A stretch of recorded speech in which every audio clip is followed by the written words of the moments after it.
She told him her problem and he listened and offered her a solution. He gave her a charm to bury in her shop, assuring her that anyone who entered her shop would never feel comfortable getting her hair done elsewhere. Chioma returned home and did as she was instructed. The charm worked, and gradually her old customers returned and new ones kept coming. The native doctor warned Chioma that to maintain the charm's power, she must make a monthly sacrifice of an unborn baby.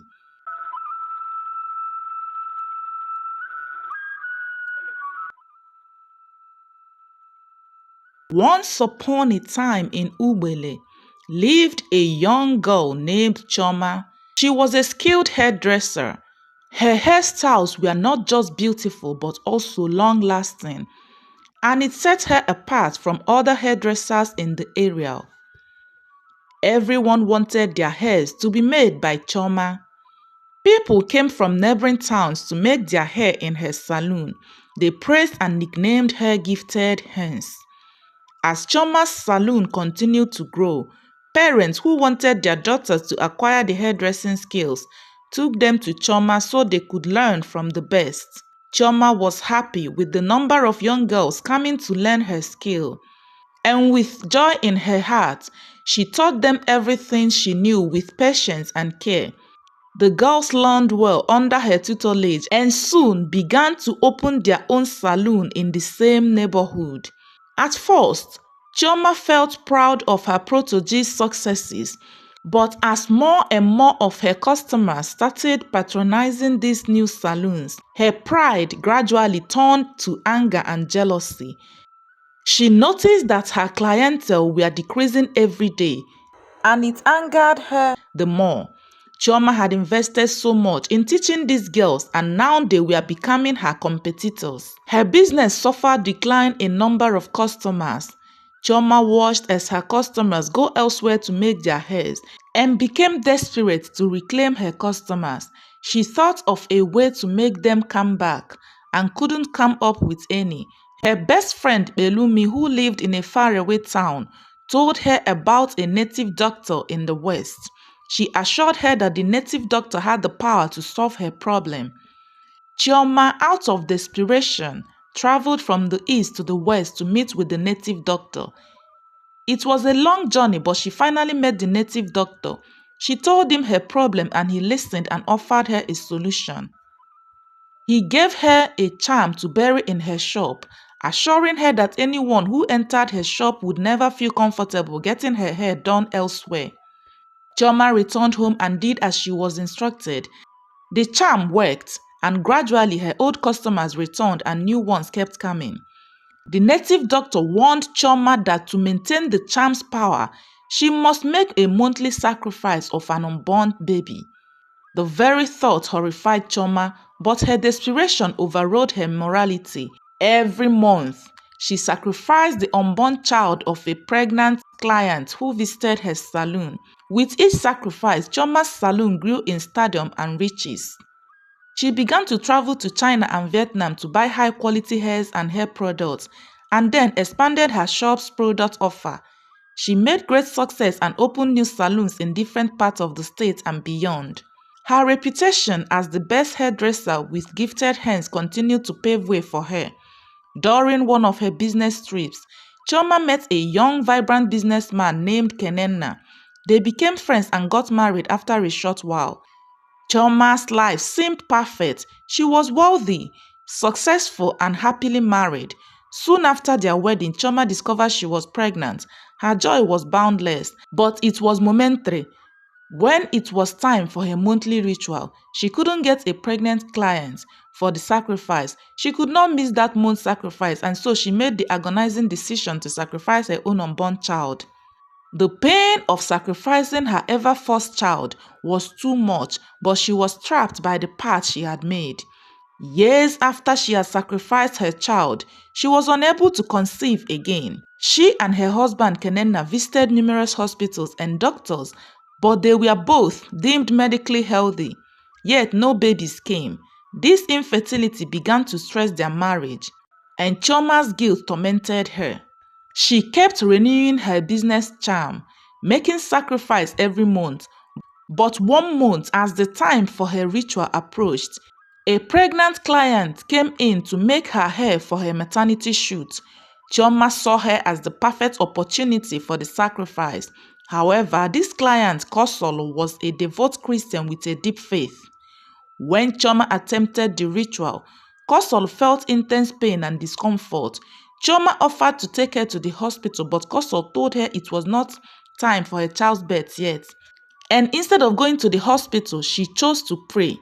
Kosol prayed fervently, and her prayers disrupted the charm in Chioma's shop.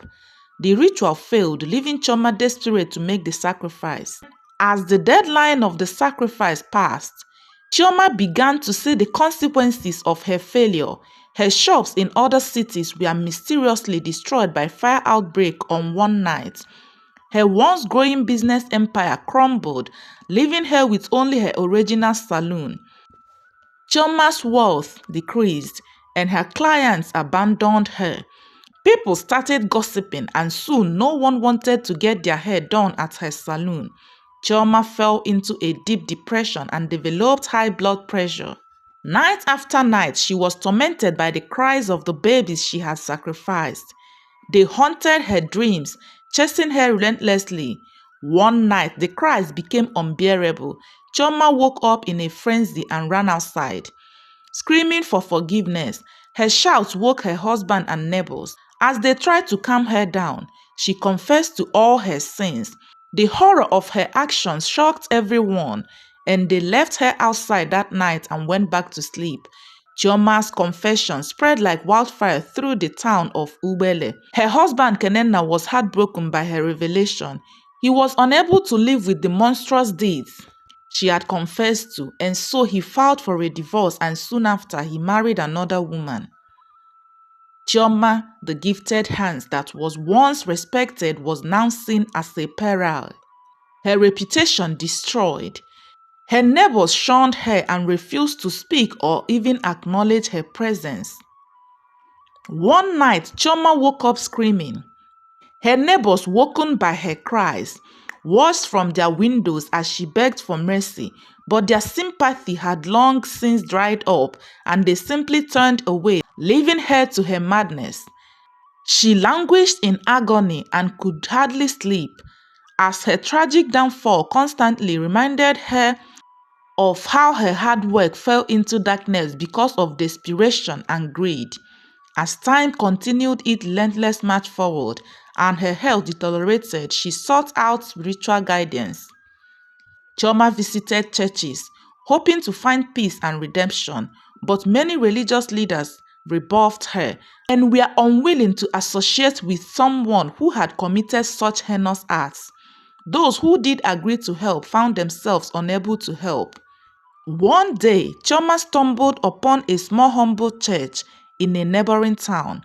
The pastor was a kind and compassionate man named Reverend Uche. He listened patiently as she narrated her ordeal. He did not judge her, but instead offered her hope. He told her that while her sins were great, God's mercy was greater, and redemption was possible if she truly repented and sought to make amends. Chioma clung to Reverend Uche's words. Attending his church regularly, she spent hours in prayer, asking for forgiveness and guidance. She began to volunteer in the community, helping those in need and trying to make up for the harm she had caused. Slowly, the cries in her dreams grew quieter, though they never fully disappeared. As Chioma continued her journey of repentance, she decided to reach out on the families she had harmed. She visited the mothers who had lost their unborn babies, confessed her actions, and pleaded for their forgiveness.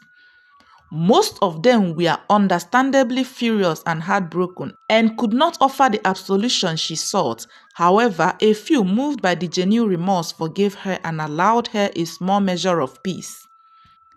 Chioma found peace in making an effort to right her wrongs. Her business remained in ruins, and she never attempted to reopen her saloon. Instead, she focused on using her skills to help others. She made free hair for those who could not afford them. Years passed, and Chioma's life slowly began to stabilize.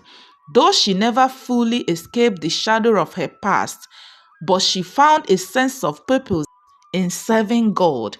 Her health improved and the nightmares stopped coming. Hello, favorite one. Thanks for listening to my stories. Your support means the world to me, and I couldn't do this without you. Your likes, comments, and shares keep me motivated to create more stories. If you're new here, welcome to the channel. Don't forget to hit the like button, subscribe, and turn on the post notification bell so you never miss out on any of my new stories. Thanks again, and see you in the next story.